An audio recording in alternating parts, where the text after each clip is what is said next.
Olá pessoal, hoje eu vou conversar com vocês um pouco a respeito da roda de leitura. Nós falamos já sobre roda de conversa, hoje é dia de falar sobre roda de leitura. Pelo seguinte, diferentemente da roda de conversa, a roda de leitura foi pensada, elaborada, planejada muito depois. Eu vou contar para vocês um pouco de uma experiência que eu conheci quando fui coordenador de um colégio em São Paulo, em que se fazia rodas de leitura de um jeito que eu considero muito bacana.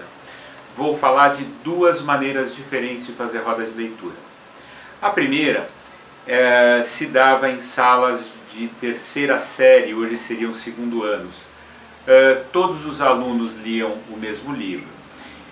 No caso, os alunos estavam lendo o livro O Gênio do Crime. E eles liam, de maneira combinada com a professora, um pedacinho do livro por dia. A cada dia, todos os alunos deviam ler 2 ou 3 páginas do livro Gênio do Crime. De modo que todos os dias, na volta do recreio, a sala inteira se sentava, havia uma cadeira de destaque na roda, para onde o aluno ia lá, sentava um dos alunos e contava o que tinha lido naquele dia. Todos os alunos tinham que ler, então fazia-se um sorteio para ver qual que ia contar a sua leitura. E quando o aluno acabava de contar o que tinha lido, a professora perguntava: alguém gostaria de fazer perguntas ou de contar mais um pouco sobre a leitura de hoje? E depois começava-se uma conversa. E aí, como é que foi isso que a gente leu com relação ao que já tínhamos lido antes sobre o Gênio do Crime?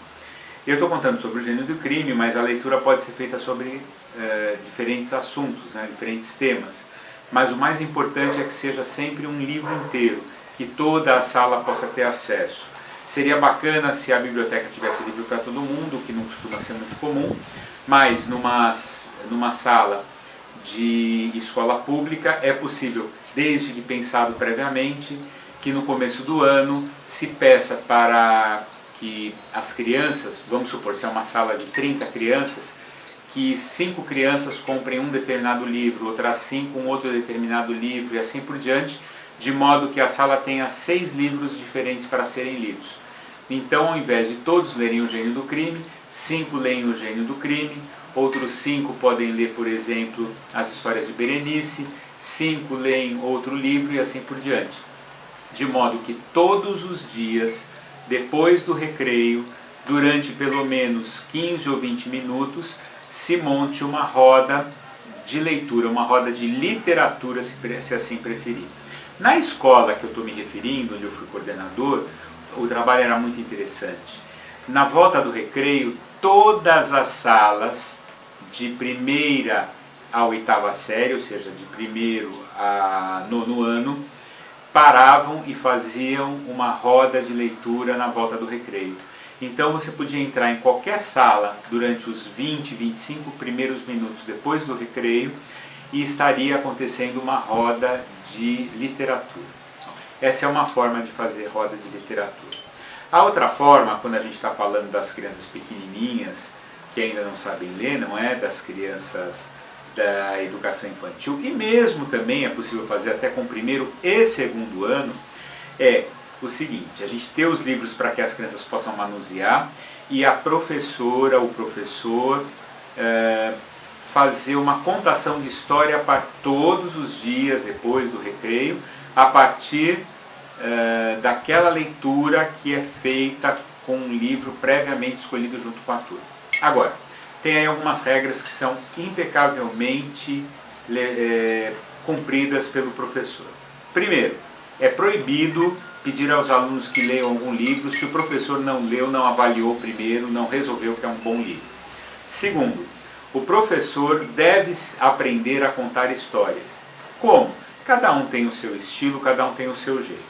Então, o professor que nunca fez uma contação de história deve ler o livro, pegar a sua esposa, seu companheiro, alguém de casa, uma outra pessoa, um colega professor e contar a história.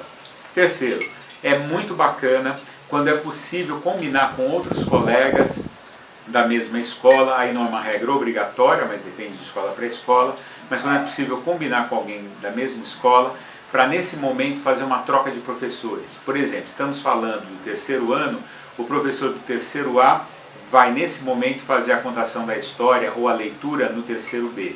O do terceiro B vai fazer no terceiro C, do terceiro C no terceiro A, e assim por diante, até que as crianças vão se acostumando a ter um professor diferente. Bom, isso é uma roda de leitura.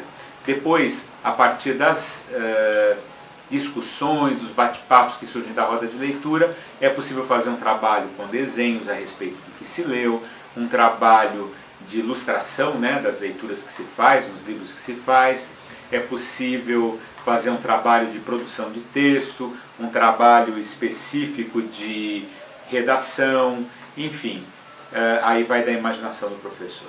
É isso aí, pessoal. Aproveitem, curtam e façam muitas rodas de leitura e de literatura, porque as crianças que desde cedo aprendem a gostar de ler, viram com certeza leitores para o resto da vida. Valeu!